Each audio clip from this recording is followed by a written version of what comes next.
we're here with Commissar Mel. We're here with Commissar Mel. Your very own. Hi. Your very own curiosity. I'm sorry, for once I'm at a loss for words. All right. Because this get-up is just fantastic. Thank you. Love it. So, tell us about your shop and news and rumors. We are Dice Head Games and Comics in Cleveland, Tennessee, or dicehead.com. We do have a web store, and we're here at Adepticon promoting our event. Wait, so you sell stuff online? Yeah, we do sell them. Okay, got it. Yeah, we have a lot, pretty much every major minis line online, and of course Games Workshop is not in our shopping cart, but we can sell Yeah, that whole thing. Yeah, that whole thing. Okay. And we're here at Adepticon promoting our event in Chattanooga, Tennessee, The Siege, which is going to host the American Team Championships for 40K, which is like the same as the ETC in Europe, the 5-man team tournaments. We're doing the same thing here in the States, and it's the first year, and it's being held at The Siege in Chattanooga, Tennessee, May 20th through 21st, 20th to 22nd. Oh, that's great. Yeah. That's really lovely.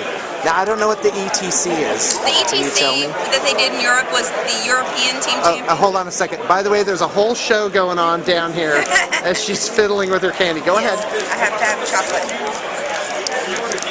I was bribed. You were what? I was bribed. Interview Nice, that's right. I'm like, come closer. I have chocolates. Come inside. Okay, go ahead. Okay. But we're in Chattanooga, Tennessee, May 20th through 22nd. The ETC was the European Team Championships. Okay. The 5-man team tournament that was held in Europe and Japan. They had over 100 teams last year, and we're holding the first annual in the United States. And it's going to be 6 rounds over 2 days, and it's going to be the winning team is the top club in the United States. How many people do you think will be there?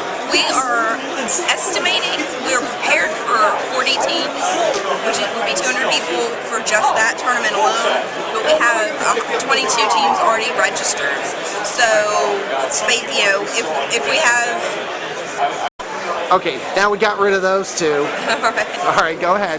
Okay, it's a 5-man team tournament. It's going to be 6 rounds, and it's going to be the winning team is the top club in the United States.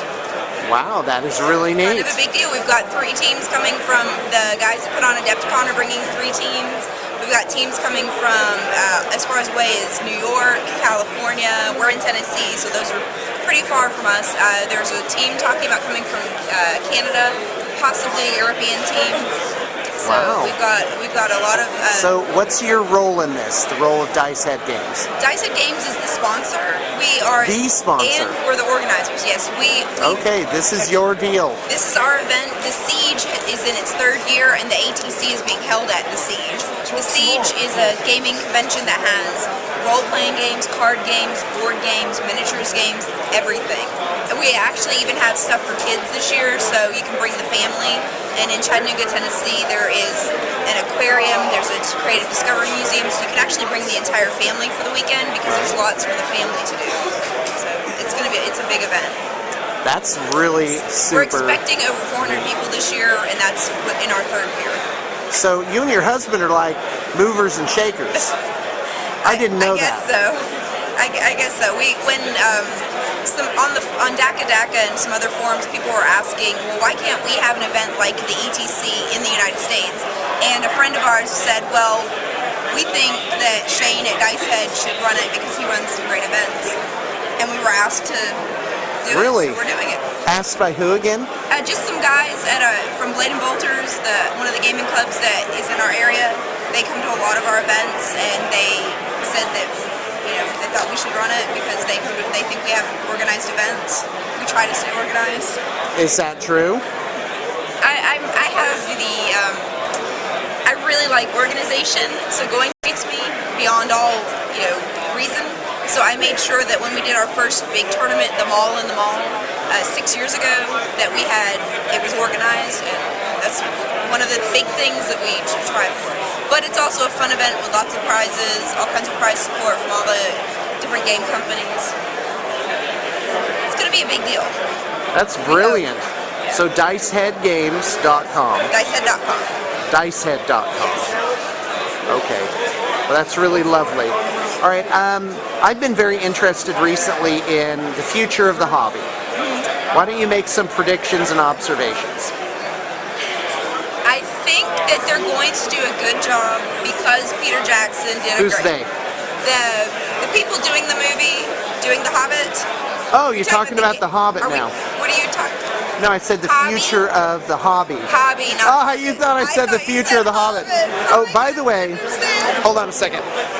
Everyone is really missing part of the show here because of this. I talk with Mel my is hands. like wringing her hands. It's like a Chinese puzzle box Yes. made out of fingers down here. So there you go. Just thought you should all be aware of that. I'm not nervous. Okay. I just talk with my hands, and I'm trying to keep myself. from No, doing you're this. very confident. I think it's fabulous. Okay, go ahead with future of the hobby. Yeah. Well, I think as long as certain companies don't price themselves out of the market for what consumers are willing to pay, the hobby will still grow.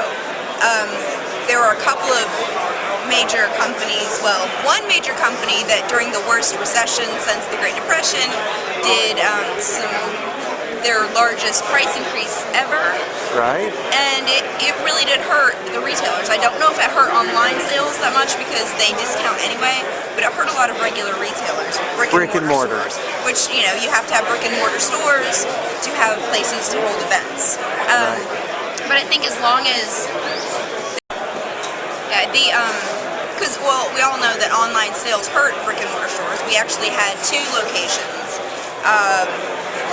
for the last 3 years, and last spring, after Adepticon last year, we ended up having to close one of our locations because the market that the city it was in, the gaming community had kind of bred this disloyalty to local shops, and they'd come to your mostly store, shop online. They would buy a soda, saying they were supporting the store when they were there gaming, and buy their entire army online.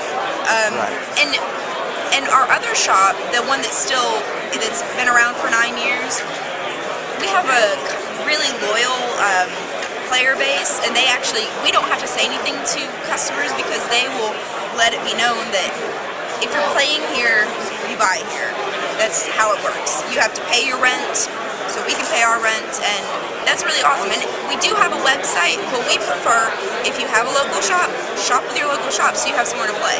Don't shop with the people that give you the best discount. Okay, great. So pricing, you think might shift, but wouldn't that, if a major company, I don't know why we're not saying the name. Games Workshop. Thank you. It's like he who shall not be named, Right.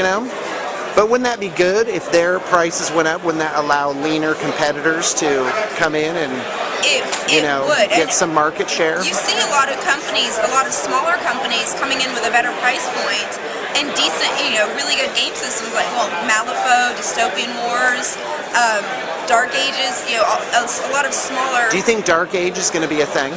The models are awesome. I really hope that it picks up for them. I hope it takes off because they're relaunching, and the miniatures are They've got a amazing. good backer, too, in the form of Cool Mini. Yes. That can advertise the heck out of them.